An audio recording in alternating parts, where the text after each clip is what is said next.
Real plumber reacts to DIYers. Guys, number one. Now, guys, there's a lot of good DIYers on YouTube, and actually, I think CJ Drill is amazing. But what's up, everyone, and welcome back to the channel. Today, we're tackling a DIY problem that can stop a project in its tracks. A stuck ferrule on a water pipe. We've all been there. You're trying to replace a shutoff valve, and that tiny brass ring just won't budge. Before you reach for a hacksaw or a hammer, which I've done both, I've got a video from CJ Drill that you're going to want to see. She claims a ferrule puller can make this a quick and easy job. So we're going to check it out and see if it's a real deal. Now let's jump in here and see what Jane's doing. Face it, things cost too much money nowadays. Having a plumber come out to the house can cost you a whole lot of money. This is what's called a ferrule puller, and a common problem is a lot of DIYers, they want to do their own plumbing, but they run into issues because they don't have the right tools. And sometimes just an inexpensive tool like this can stand between you and, well, paying a plumber $150 to come to your house and pull a ferrule. I hate to tell y'all this, $150, most plumbers charge a lot more than that just to come out to your house. So I'm going to tell you, $150 wouldn't be a bad deal, especially if you don't have this tool. Now right here, this is a water shutoff valve, and it's probably the most common water shutoff valves because it's held in place with a compression nut and what's called a ferrule. Now I'm going to remove this so I can show you what it looks like, because there's a common problem associated with these kind of shutoff valves. Now, I do like that. I like her little training setup here. She's got a push on right here, push to connect. She has a thread on, so there's a male adapter there. This has female threads in it. And then this is a compression. So what happens here is you put this nut on first, then you put the ferrule on, then you slide the stop in and you tighten it up. And as you tighten it up, it squeezes that ferrule down onto the copper. So let's see what she does. Guys, number one. If you're a homeowner, if you're a DIYer, never put a pipe wrench, never put channel locks, anything like that directly on your chrome here. This will mess it up. You'll scar it. You'll put notches on it. You'll make it look really bad. What a plumber would recommend is a couple of different things. Number one, put tape around it. That way you're squeezing on the tape. You don't mess up the chrome finish. Put a rag. Put anything on it that you can tighten down on it where it's not going to let those metal jaws of the pipe wrench mess up your pretty shiny chrome angle stop that you're putting on or taking off or trying to repair. Because you want to stabilize it, hold it in place. You want to loosen this compression nut here behind your wrench. Now I've got an adjustable on there, and I'm just going to pull toward me. There we go. Yeah, see how that moved a little bit? That means those jaws had to bite into that to hold it. Now, yeah, see, look at this when she turns it around really slow. And I want to show you what we're left with.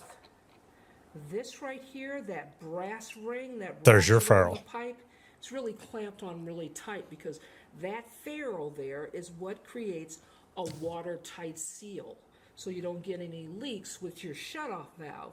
And when it comes time to change out and put a new shutoff valve on, this ring is almost impossible to get off. So here's the thing, I've known people to try to take a hacksaw, cut them off, okay? I've done it. Pound them off with a hammer.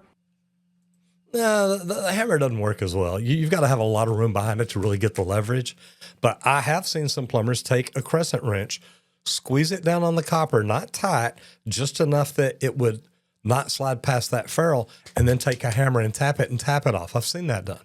I've actually taken a hacksaw and cut one diagonally and then peeled it off. Once you get it off, you're fine. You put the new one back on. It's not the best way to do it. Let's see what she does here with the ferrule puller. So I'm going to show you a tool that you can use to remove this ferrule 1, 2, 3. In fact, I'm going to show you 2 different kinds of tools that you can use.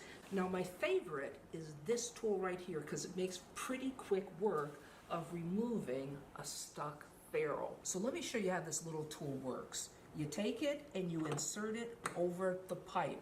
Then you take that compression nut. I like this. Screw it on to the back of the tool. It doesn't really have to be tight. Hand tight is fine enough, okay? Now you want to take a wrench like this, and you want to place it on that back compression nut and just hold it steady in place. Then you want to take this nut here, you just want to tighten it by hand until you can't. I snug it up just a little bit. And then you want to take a small wrench and use a small wrench to continue to tighten it. And what that's going to do is it's going to pull that ferrule right off the pipe. So here's the compression nut, and there's my ferrule, and nothing could be easier than Now, I love this.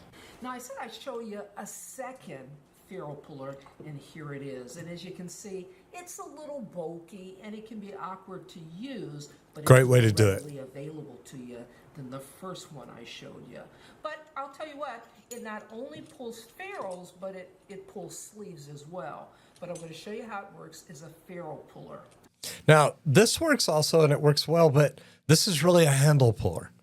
I'm telling you, this is designed to pull handles off of faucets. You get those old metal handles on there, you pull the screw out and you can't quite get it off. I've seen plumbers take channel locks. I've seen them take all kinds of things.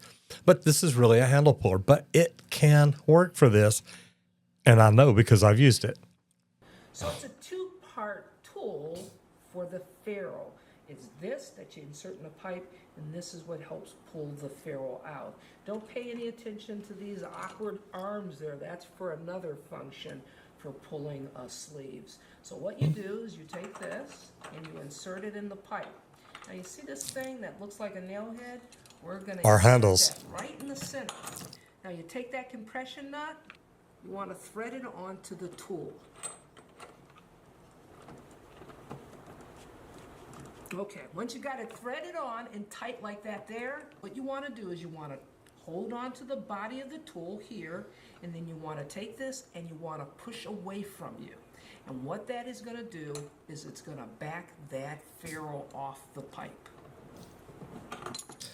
Now, all you're doing is you're creating a lever here.